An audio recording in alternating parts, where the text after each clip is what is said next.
Hi friends, welcome back to my channel. ಎಲ್ಲರೂ ಹೇಗಿದ್ದೀರಾ? Fit and fine ಆಗಿದ್ದೀರಾ ಅಂತ ಅಂದ್ಕೊಂಡಿದ್ದೀನಿ. ಕಮೆಂಟ್ ಸೆಕ್ಷನಲ್ಲಿ ಖಂಡಿತವಾಗ್ಲೂ ತಿಳಿಸಿ.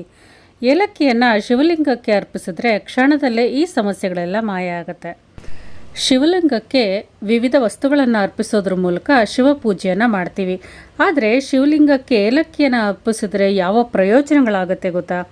ಏಲಕ್ಕಿಯನ್ನು ಶಿವಲಿಂಗಕ್ಕೆ ಯಾವ ರೀತಿಯಾಗಿ ಅರ್ಪಿಸಬೇಕು ಮತ್ತು ಶಿವಲಿಂಗಕ್ಕೆ ಏಲಕ್ಕಿಯನ್ನು ಅರ್ಪಿಸುವಾಗ ಯಾವ ಶಿವ ಮಂತ್ರವನ್ನು ಪಠಿಸಬೇಕು ಅನ್ನೋದನ್ನು ತಿಳ್ಕೊಳ್ಳೋಣ. ಶಿವನನ್ನು ಒಲಿಸ್ಕೊಳ್ಳೋದಕ್ಕೆ ನಾವು ಅವನಿಗೆ ವಿವಿಧ ರೀತಿಯ ವಸ್ತುಗಳನ್ನು ಅರ್ಪಿಸ್ತೀವಿ. ಉದಾಹರಣೆಗೆ ನೀರು, ಹಾಲು, ಬಿಲ್ವಪತ್ರೆ, ಎಕ್ಕದ ಹೂಗಳು, ಪಾರಿಜಾತ ಹೂವಿನ ಹಾರ, ವಿಭೂತಿ, ಹೀಗೆ ಇತ್ಯಾದಿಗಳು. ಶಿವಲಿಂಗಕ್ಕೆ ಅರ್ಪಿಸುವ ಮೂಲಕ ಅವನ ಆಶೀರ್ವಾದವನ್ನು ಸಹ ಪಡೆದುಕೊಳ್ತೀವಿ. ಆದರೆ ಶಿವನ ಪುರಾಣದಲ್ಲಿ ಶಿವಲಿಂಗಕ್ಕೆ ಹಸಿರು ಬಣ್ಣದ ಏಲಕ್ಕಿಯನ್ನು ಅರ್ಪಿಸೋದ್ರಿಂದ ಯಾವೆಲ್ಲ ಪ್ರಯೋಜನಗಳಿವೆ ಎಂಬುದನ್ನು ಉಲ್ಲೇಖಪಡಿಸಲಾಗಿದೆ. ಹಾಗಿದ್ರೆ ಶಿವಲಿಂಗಕ್ಕೆ ಏಲಕ್ಕಿ ಅರ್ಪಿಸೋದ್ರಿಂದ ಯಾವೆಲ್ಲ ಪ್ರಯೋಜನಗಳಿವೆ? ಮೊದಲನೇದಾಗಿ ವೈವಾಹಿಕ ಜೀವನದ ಸಮಸ್ಯೆಗಳು ದೂರ ಆಗುತ್ತೆ. ಪತಿ ಪತ್ನಿಯರ ನಡುವೆ ಪದೇ ಪದೇ ಜಗಳಗಳು ಸೃಷ್ಟಿಯಾಗ್ತಿದ್ರೆ ಅಥವಾ ಮದುವೆಯಲ್ಲಿ ಅಡೆತಡೆಗಳು, ವಿಳಂಬಗಳು ಉಂಟಾಗ್ತಿದ್ರೆ ಅಂತಹ ಸಂದರ್ಭದಲ್ಲಿ ನಾವು ಸೋಮವಾರದ ದಿನ ಶಿವಲಿಂಗಕ್ಕೆ ಏಲಕ್ಕಿಯನ್ನು ಮತ್ತು ಸ್ವಲ್ಪ ಜೇನುತುಪ್ಪವನ್ನು ಅರ್ಪಿಸಬೇಕು. ಏಲಕ್ಕಿಯ ಸುವಾಸನೆಯು ವೈವಾಹಿಕ ಜೀವನದಲ್ಲಿನ ಸಮಸ್ಯೆಗಳನ್ನು, ಜಗಳಗಳನ್ನು, ಮನಸ್ತಾಪಗಳನ್ನು ತಣ್ಣಗಾಗಿಸುತ್ತೆ. ಇದು ಸಂಬಂಧಗಳಲ್ಲಿ ಮಾಧುರ್ಯವನ್ನು ಕಾಪಾಡಿಕೊಳ್ಳಲು ಸಹಾಯ ಮಾಡುತ್ತೆ. ಎರಡನೇದು, ಕೆಲಸದಲ್ಲಿನ ಸಮಸ್ಯೆಗಳಿಂದ ಮುಕ್ತಿ.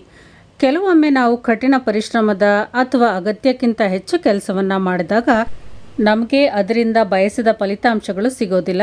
ಕೆಲಸಗಳಲ್ಲಿ ಅಡೆತಡೆಗಳು, ಸಮಸ್ಯೆಗಳು ಸೃಷ್ಟಿಯಾಗ್ಬೋದು. ಮಾಡಲು ಹೊರಟ ಎಲ್ಲ ಕೆಲಸಗಳು ಅರ್ಧಕ್ಕೆ ನಿಂತು ಹೋಗ್ಬೋದು ಅಂತ ಹೇಳಲಾಗಿದೆ. ಅಂತಹ ಪರಿಸ್ಥಿತಿಯಲ್ಲಿ ನಾವು ಶಿವಲಿಂಗಕ್ಕೆ ಏಲಕ್ಕಿಯನ್ನು ಅರ್ಪಿಸಬೇಕು. ಶಿವಲಿಂಗಕ್ಕೆ ಅರ್ಪಿಸಿದ ಈ ಏಲಕ್ಕಿಯನ್ನು ಪ್ರಸಾದವಾಗಿ ತೆಗೆದುಕೊಳ್ಬೇಕು. ಇಲ್ಲಿ ನಾವು ಶಿವಲಿಂಗಕ್ಕೆ ಏಲಕ್ಕಿಯನ್ನು ಅರ್ಪಿಸುವಾಗ ಓಂ ನಮಃ ಶಿವಾಯ ಎನ್ನುವ ಮಂತ್ರವನ್ನು ಪಠಿಸಬೇಕು. ಇದು ನಮ್ಮ ಮಾರ್ಗದಿಂದ ಅಪರಿಚಿತ ತಡೆಗಳನ್ನು ಮತ್ತು ನಕಾರಾತ್ಮಕ ಶಕ್ತಿಗಳನ್ನು ತೆಗೆದುಹಾಕಲು ಸಹಾಯ ಮಾಡುತ್ತೆ.